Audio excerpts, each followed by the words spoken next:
Sure, what are the top 3 frustrations that service customers experience when coming to your dealership?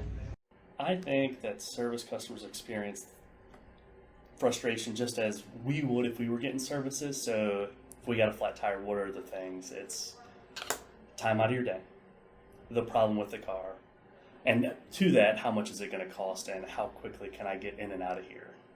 I would say those are their 3 frustrations that we're taking in. We're taking in those problems. Probably length of service, sometimes the cost of service, and how are they going to get to and from while services are being completed. The wait times, some of the cost of some of the parts, and they're not really liking this construction right now. All right, the top 3 frustrations that customers experience on the regular is their time not being valued, their money, the cost of parts and labor, and then I would say communication. If you're not keeping them informed, then they're going to be a little more grumpy, wondering why they're sitting there longer. Whereas if you take the extra time to explain, I think it generally helps. I'm going to go with, I don't have 3 frustrations, I have 2. Mainly it's going to be the price. Of course, everything in the world's gotten expensive, so everyone's going to complain about that. Other things going to be wait time sometimes. When we get super busy, it does get a little crazy on the wait times.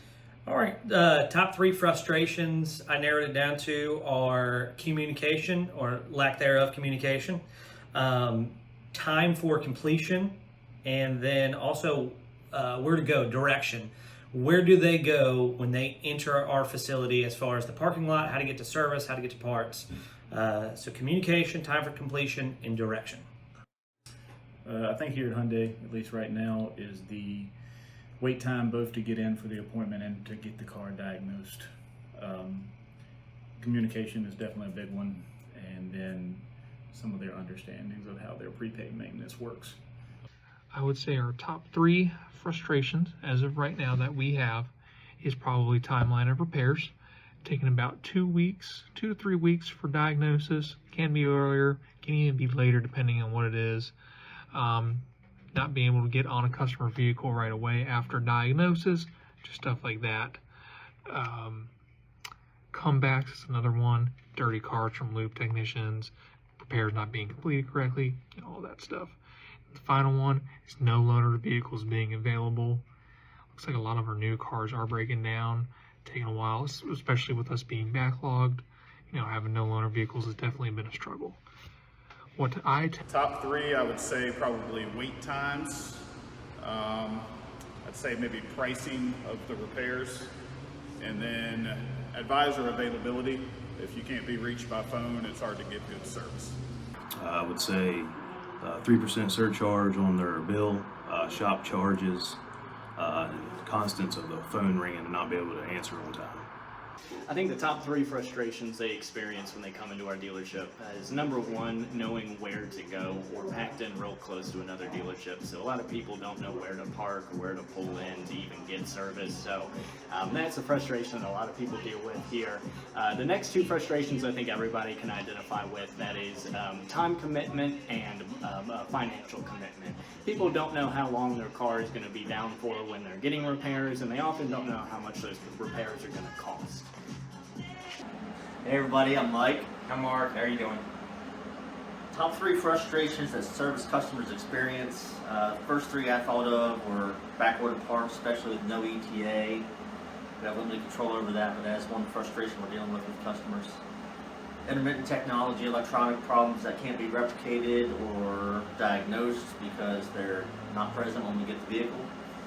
And lack of communication updates during the day while their vehicle's here or waiting on parts, just because we're so busy keeping track of things all day. It's hard to do the 10-12-2 in a perfect world scenario. So we have customers calling towards the end of the day wanting to know what's going on if they haven't heard from anybody yet. Calling in to schedule an appointment is usually the first one. The second one is how long it's going to take, but it's Volkswagen. You can't really help that an oil change takes an hour. And then the third thing would probably be the price, I guess. So top 3, really what we see is service cost. We see wait times, and then we as of right now, what's been going on, the construction that we have here expanding? Parts or lack thereof,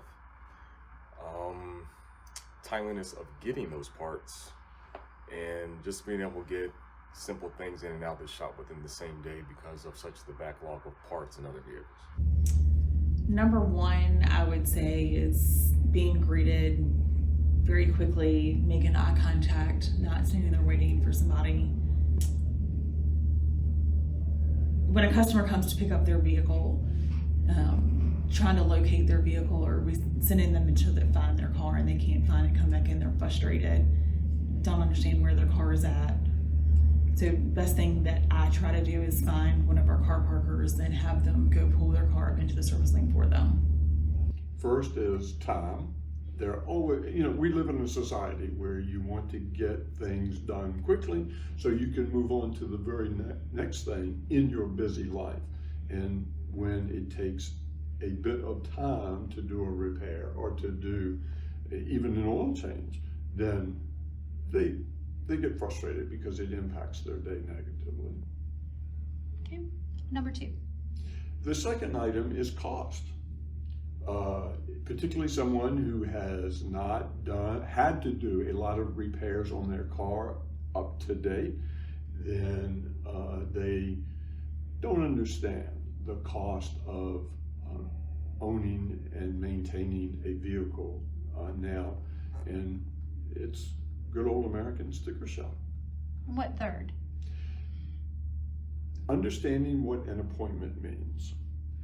They have an appointment for 10:30, but they see that their car is not maybe in front of the technician that they can see through the glass until 15 or even 20 minutes later, and they go, why did I have an appointment if they don't even see my car? And so it goes back to the time factor. They saw it as, what was my time for? Top 3 frustrations are going to be price, time for repair, and the fact that they have to be here in the first place.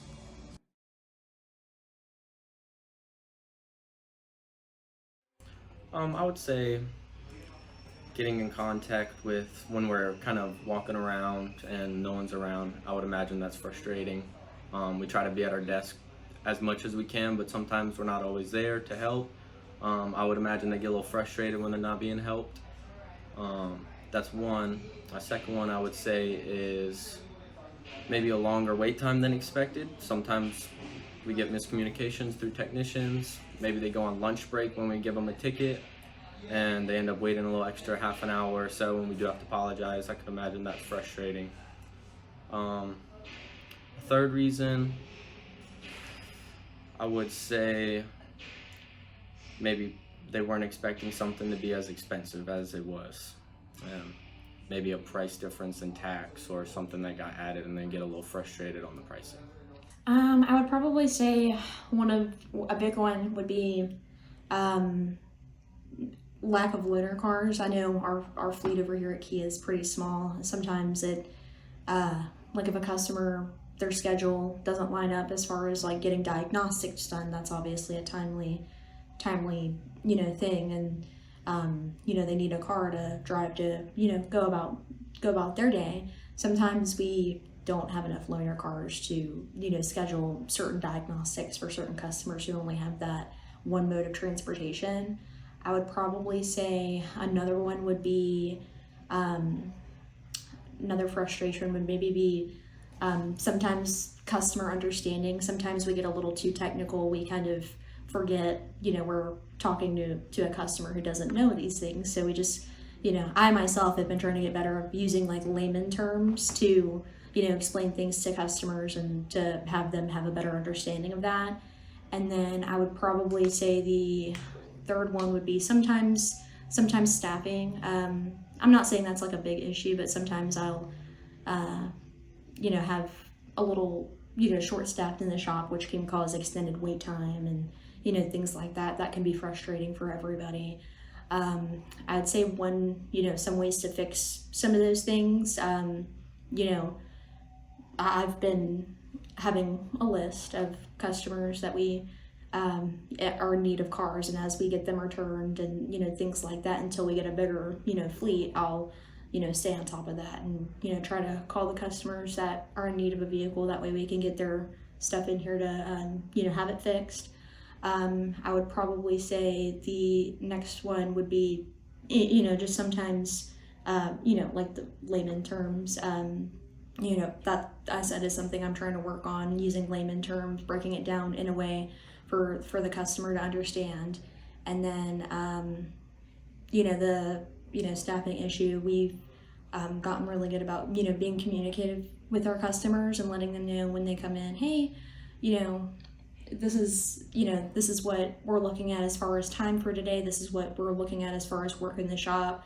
You know, I'm just going to let you know we do have a little bit of a staffing issue, and, you know, we're going to get you out of here as fast as we can, but, you know, just to let you know your wait may be a little more extended than usual. So communication, I feel like, is a big, very high importance in the service department. Communication plays a big role in everything. So just as long as everybody's communicating and, you know, technicians communicating to the advisors communicating to the customer, then we usually don't, you know, have any issues as far as roadblocks or anything like that. But I feel like, you know, one big way to avoid that would be to, you know, stay communicative, you know, as a team, which, you know, we are a pretty good job of, you know, doing for our customers and for our teammates. I would say time, effort, and money. Well, I would say my top three would be when they get here. It's kind of chaos, parking, customers, you know, looking for a place to park, to get in, to get written up. That's big.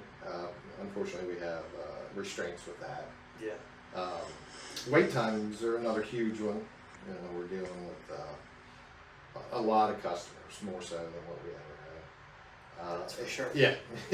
And then I guess thirdly is parts availability. We're having, you know, issues with getting certain parts, so, you know, that can become difficult, obviously, for customers. Yeah, especially with all the space we have and everything, and then customers not understanding that, hey, why do we not have these parts in stock? Absolutely. Especially with common parts, you see axles, wheel bearings, brakes. How do you not have brakes? Yeah. And then you deal with, you know, them being frustrated at you for not having a simple part. Absolutely. One of the things is the wait time they have when coming in, and knowing that sometimes it can take an hour and a half to 2 hours to get their service done.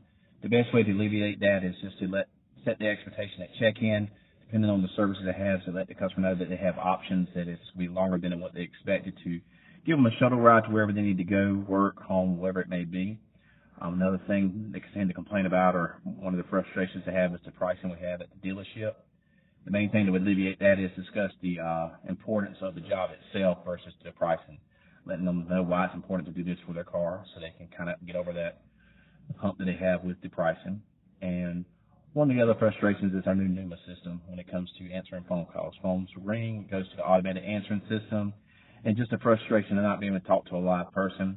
One thing I've been able to do for my customers is been able to give them a business card that has my email, and they can email me directly, and that way I can respond with email to give them the convenience of knowing that they are talking to a person and not an automated answering system. Generally, they're concerned about how our pricing aligns with independent shops in the area, as well as our wait times and miscommunication from other departments. I said customers get frustrated with lack of communication, long wait times, and unexpected upselling or costs that they don't understand. Well, as of late, I've been hearing a lot about NUMA and how they can't get a human on the phone. So that's going to be one of my top things. Rental cars as well, loaner cars, having people not being able to get the services that was promised to them when they bought a car. It's kind of frustrating. And then also with pickup and delivery, we don't have enough support staff to help us get cars back and forth from customers, because they were also promised that when buying the vehicle. First is long wait times, second, unexpected costs, and the last is poor customer service. I would say some of the most things that people really get frustrated behind would be more so like time management, trying to get put into a rental car and not having any available. parts availability. Your dealership. Most of what I see, first thing would be a lack of communication, us not communicating to the customer, what the service is needed, how long it's going to take, when the car is going to be ready. I think a lot of frustration in the customer sitting at home not knowing what's going on. Another roadblock or frustration that I hear, and we hear it throughout the whole industry, is price of the services and how expensive everything is. Online scheduling, calling in contact, and any kind of bring back or technology within the car, I think, are the biggest frustrations. Okay. What's the most impactful thing that you can do as a service advisor to help reduce that frustration? You can reduce those frustrations by giving, listening, paying attention, and actually actively listening, and as we all know, to actually care, like give a crap with what they're saying. And when you tell them certain things, X, Y, Z, you follow through. Like, there is a level of follow through with that and commitment that you have to that customer. And I think that is the one thing where so much stuff's out of your control. That is the single thing that's in your control. Definitely express empathy, put yourself in their shoes. And when it comes to the cost of services, definitely express the value of having the services done at the dealership by certified technicians. So I try to set the expectation a little bit higher by saying when they come in, listen, we're running just a tad bit behind. You might be here 20 minutes, a little bit longer than what you originally would. So please be patient with us, bear with us. And then I let them know that this construction won't be here forever. I kind of segued into that next question at the end of that last one. Keeping the customer informed is the most important thing we can do as service advisors to alleviate customer frustration. You can't keep everybody happy, but I feel like open line of communication is what helps the most. The best way to reduce those fractions is going to be just being as close as I can be to the promised time to get the customer out efficiently, on time. Usually keeps them pretty happy. Using all available resources, we have a multitude of different software programs, communication methods, Xtime, Numa, these different avenues to communicate with the customer, to provide the best communication. Even when we can't give them the answer they want, we can at least give them the answer they need in that moment. Kind of go along with their frustrations now. Communicating with them, being as upfront as possible, trying to make sure they understand when they drop the car off, when they get here, how long we think it's going to take, why it might take that long, and just trying to be as open with them as possible, let them know where we stand at. Great. What I attempt to do to reduce frustrations, when possible, set up a rental company, in particular Hertz Rentals or Enterprise, to provide a rental car for customer, time being until we get a loaner vehicle, just because sometimes it takes excessively long amount of time to get parts, get vehicles back into shop, anything like that. When I can, I will try to reach out to our GM representative and attempt to expedite loaner or back order parts. Attempt to reduce the intake of appointments for the time being due to backlogs of vehicles. That's been a big one that we've been trying to push recently, because we just have so much work coming in. Just really difficult to get to everyone and make everyone happy. I'm also always very transparent and realistic with the timeline of vehicles in our shop. I don't like telling a customer, hey, it's going to be in the same day. It's not. It's just a reservation. We're very transparent and realistic with our timeline. Just went over that. Work with the dispatcher to give work to technicians based off of what they can do, skill level, availability, stuff like that. It doesn't make sense to give the same technician that already has 50 plus tickets a job, but gotta do what we gotta do. Communicate updates with customers, the good, the bad, and the ugly. Sometimes, gotta give customer bad updates, but they will like that other than no update. And then expedite comeback repairs to the best of our abilities. When we do get comebacks, we want them in and out as soon as possible. The probably already been without their vehicle for a while or more than they would like to. Just get them in and out of here. Say always communication. If you can be heard, that's half the battle. Customers want to be heard so they feel like they're being listened to, and that's the first step to good service. Build value in what we're selling, and as far as just answering the phone when we can, but yeah, just building value in what we are selling.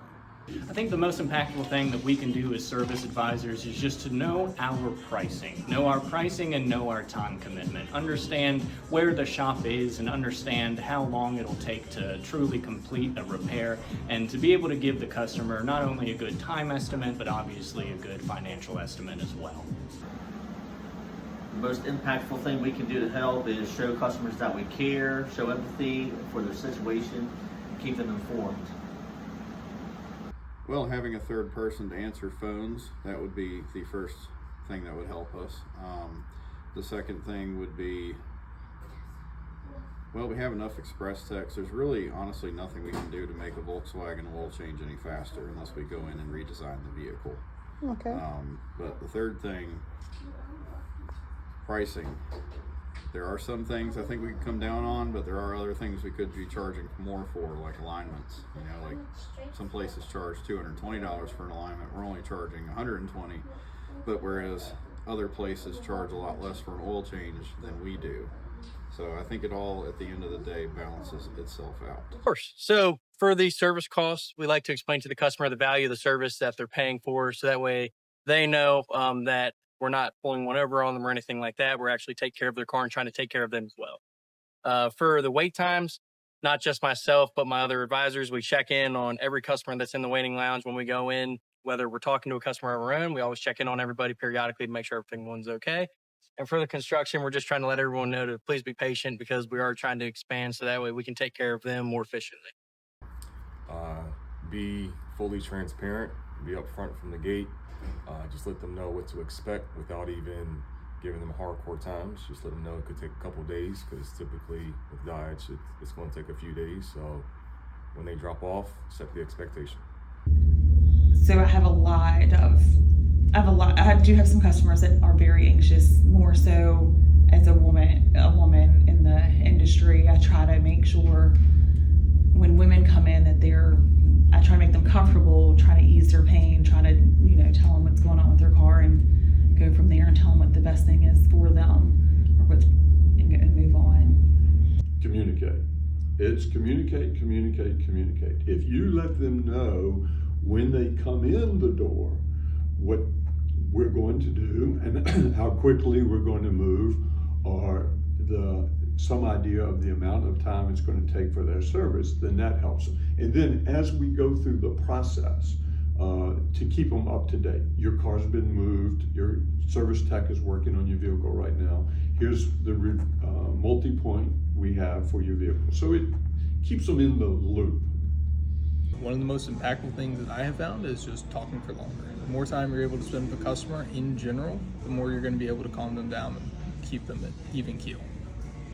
I'd say communicate in the best of our abilities, make sure nothing gets left out, make sure we don't give them any extra information that confuses them and gets them all mixed up in the mix of conversation and things. Sounds good. I feel like sometimes when we have high volume of appointments come in certain days, sometimes, like I'll try to call and update all of my customers, but sometimes I'll have one or two that slip through the crack that I, have so much of the workload going on that I, forget sometimes.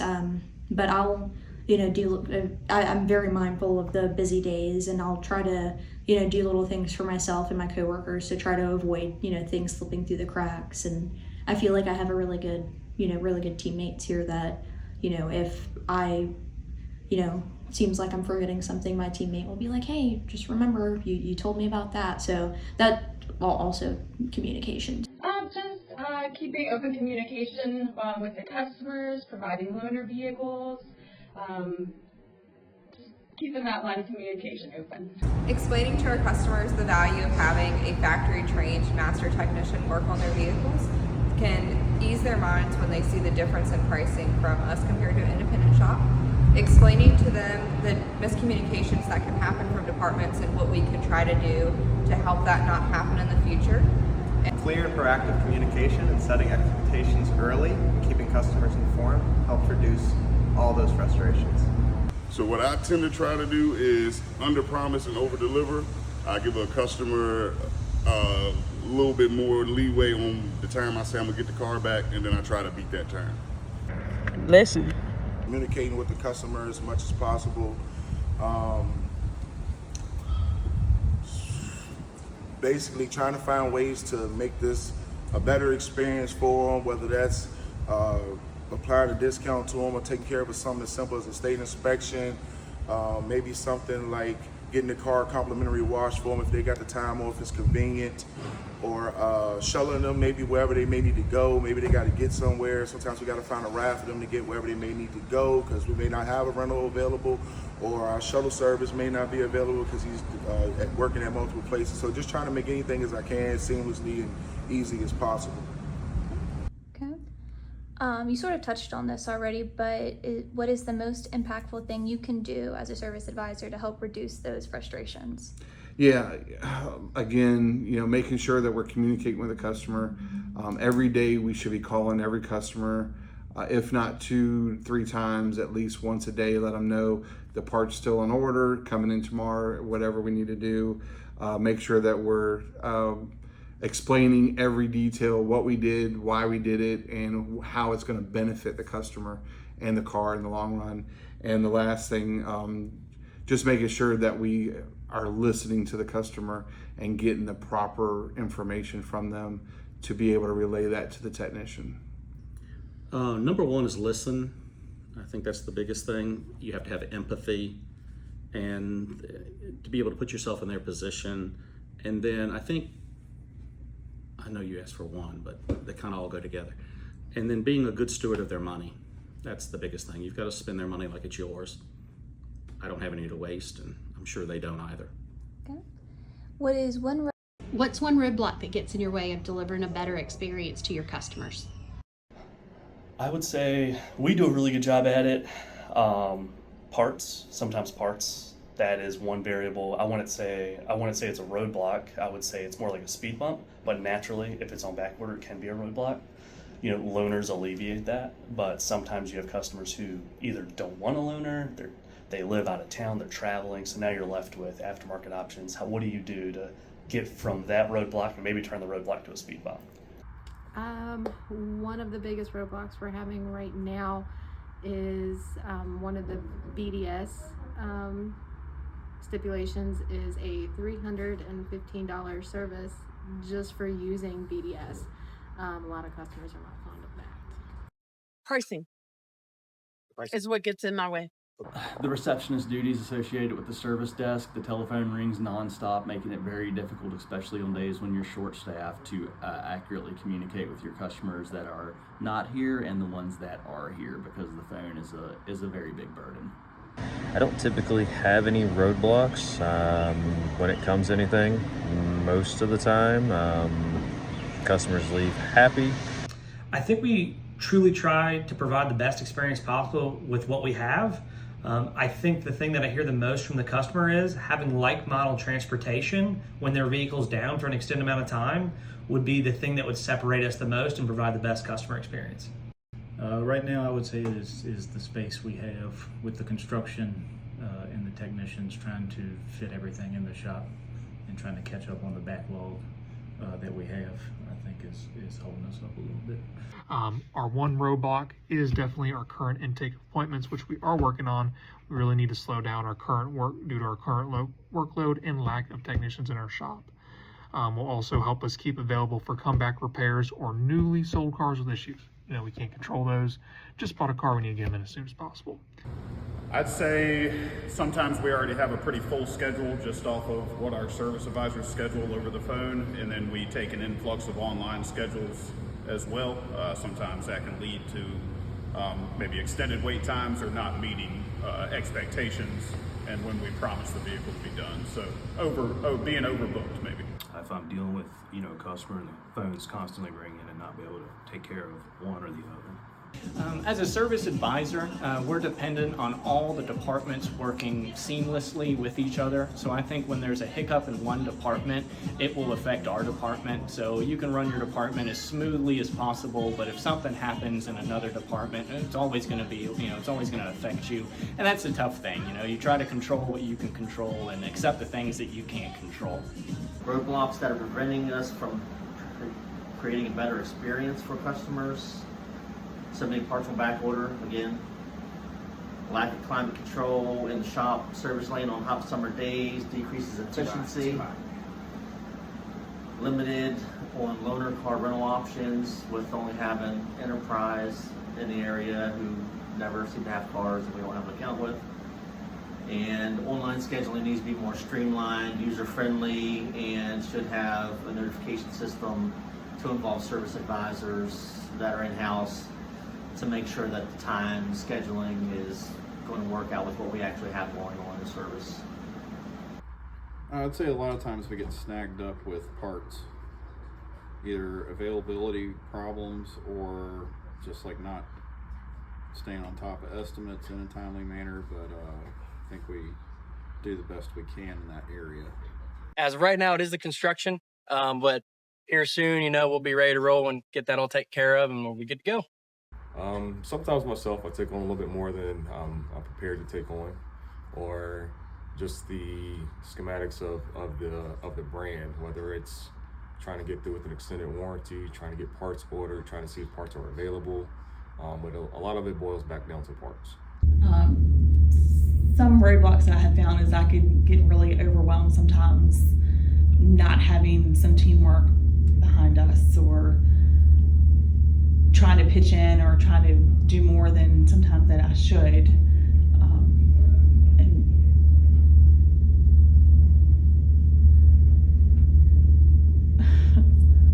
That was all. Just being overwhelmed sometimes when there's way too much going on. Available financial. Good old CDK. CDK will test your religion on some days. It decides it wants to crash when you have 3 customers trying to check in, 3 trying to check out, and of course, everything going on crazy around you.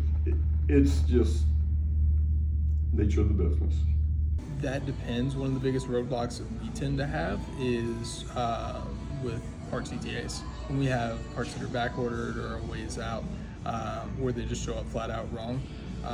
That's one of the more frustrating things, especially when we already have a customer back here that's had to leave and come back before.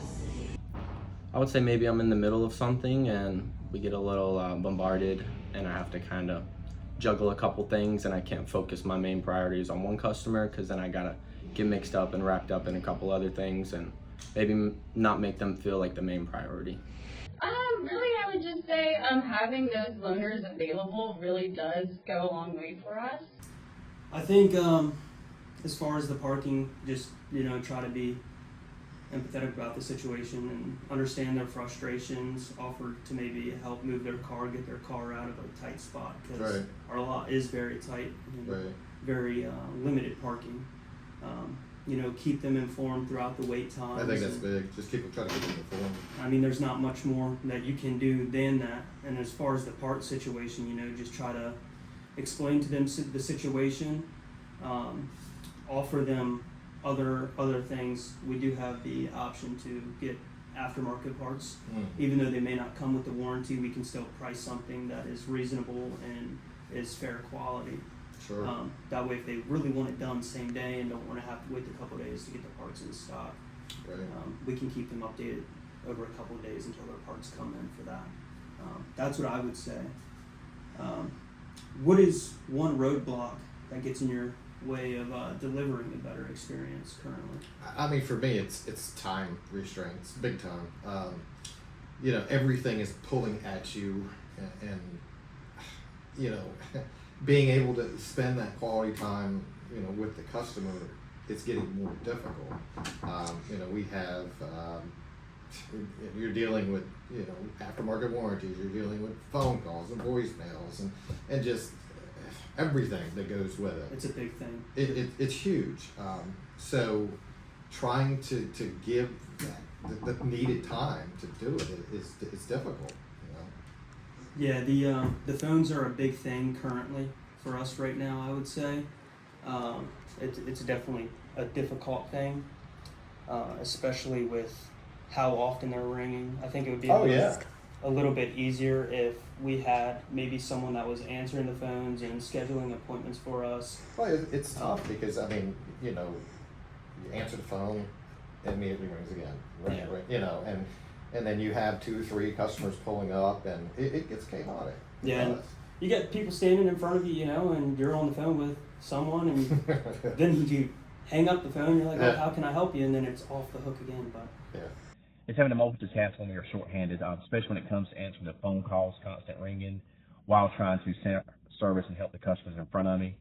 Miscommunication from different departments, whether it be from sales coming over to service with an AVO or a WEO that should have been more explained to the customer as to what we were going to be doing, or parts miscommunications when parts should be arriving.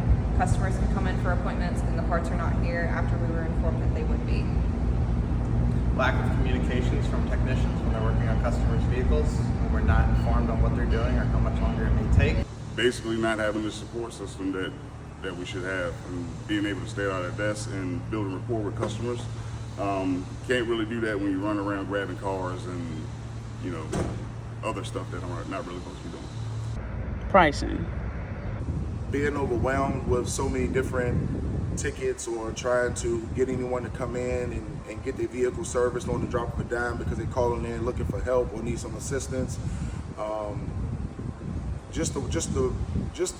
If time management probably could be a little bit better, or and I'm not saying turn people away, but just maybe have the scheduling system a little bit better. That would definitely help out a little bit as far as with that. That probably would take a lot of pressure and strain off of me as an advisor and other advisors as well. One thing we did mention to each other was that maybe we needed like little assistance with us, like a personal assistant, like not saying somebody that's, you know, just somebody to help out, assist when your service lane manager is extremely busy or the service manager is extremely busy. Just having somebody there other than, you know, a person that's doing other multiple tasks for each one of us. If we had like our own person that could help out, assist in where we may need assistance at, I see that would make things a lot more smoother as well. One thing that I see that we need improvement on is our appointment setting. We are a small store, so there's multiple hands, plus the customer can make their own appointment online. But just making sure that we're covering everything at the time of the appointment setting time, so that when they come through the door that we're prepared with a loaner car, with the shuttle, whether they're going to wait, make sure we have the right parts in stock. So just making sure that we're doing everything we can at the appointment time.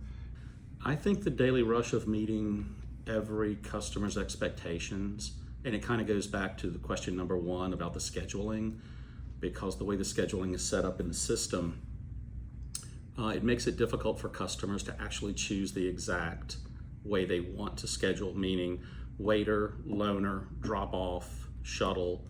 They're confused by that. So it causes a ripple effect and a domino effect down the line when the customer on this system is scheduled as a drop off, and then they get to your desk and it's a waiter and it's for a complex diagnosis, then everybody's expectations are not being met at that point. So it really, it dominoes on their side and on our side too. So I think that's the biggest daily frustration for me. What's one reason you love your service manager? Things that I hear when I'm not around that she says about me, it's honorable, respectable, and I appreciate that. I really do.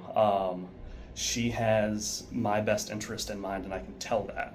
So, and I think that kind of goes downhill or uphill, or however you want to say it, that she knows that we have the best interest in mind for not only her, but the service department and CMA. Yeah, the one reason I love Carmen is there's no job too low for her. She's always willing to jump in and help no matter the task. All you got to do is ask. I'd say the best thing about my service manager is going to be is just down to earth, very easy to get along with. Mark Hall? You mean the Dale Earnhardt of the fixed operations department? Mark's a leader, not a boss. You will never feel like Mark is micromanaging you or bossing you around Mark's in the trenches with us, fighting to achieve an uncommon level of care for the customer. He gets problems solved that I bring to him very quickly. He's very responsive as far as when I communicate something that I need or the customer needs, he gets to it pretty quickly, which is very helpful. What is the best part of our manager? Don't remember the question exactly, but does go something like that. I will say my best part by far is the communication that I do have with Jessie. It's always very easy.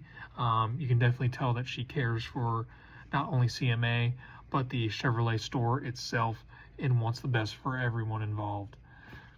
Other than that, oh, so many.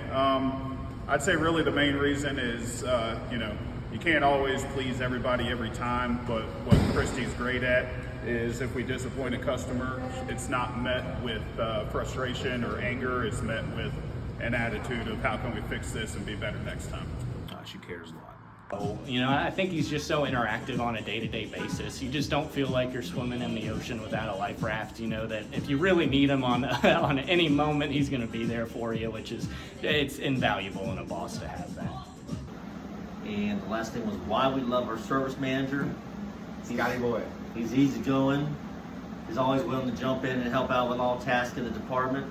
Leads by example with taking the initiative. Hardest working guy in the dealership by far. Amen. Love you, boy.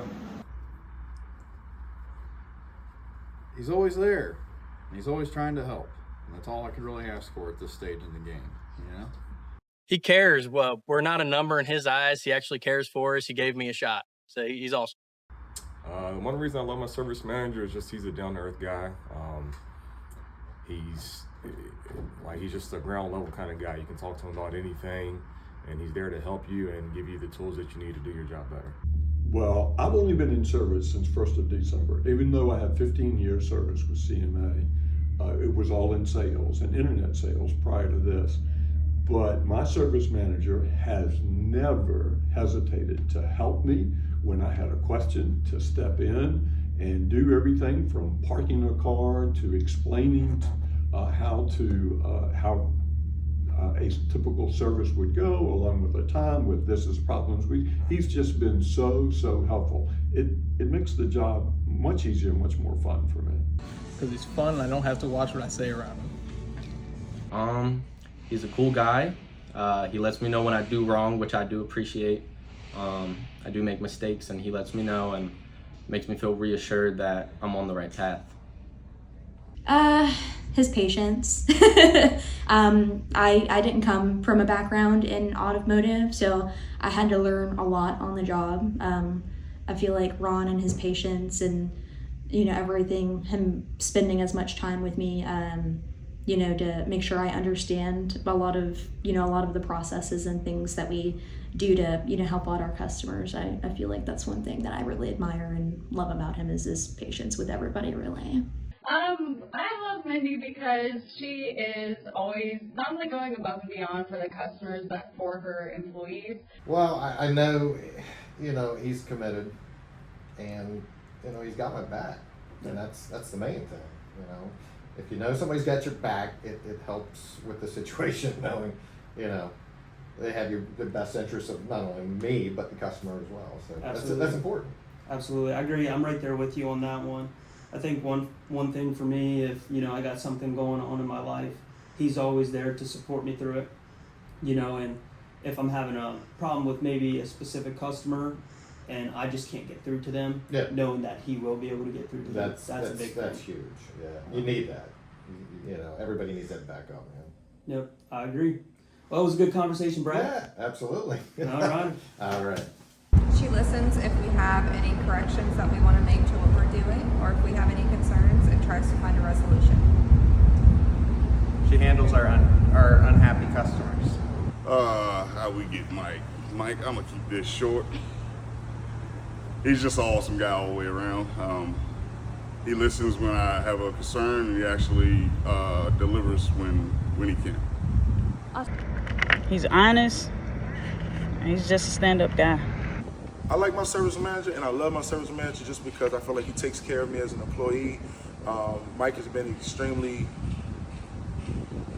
extremely helpful and motivating and trying to make sure that we're helping the customer and doing anything we can. So just, having a manager that supports me and that's supporting the staff and definitely making sure the customers is taken care of. I think that's very important, being a service manager. So, I like Mike just because Mike takes care of the company in general as far as in our department, making sure we got the tools we need to succeed and actually helping out on the ducks too. Oh, Janine, she's wonderful. I mean, I've only worked for her a short time now, but just I think her biggest and best quality is that she's attentive to everybody's needs. Like, she's making sure that we're getting our lunch break. She's making sure that if we need help, she's asking us if we have any questions or anything that she can help us with. And then when we are busy, without even asking, she just jumps right out in the lane and starts helping. So I think she just cares about everybody around her. Again, that's kind of a multifaceted issue, but I think having been a recent advisor is her biggest positive. She understands what we face daily.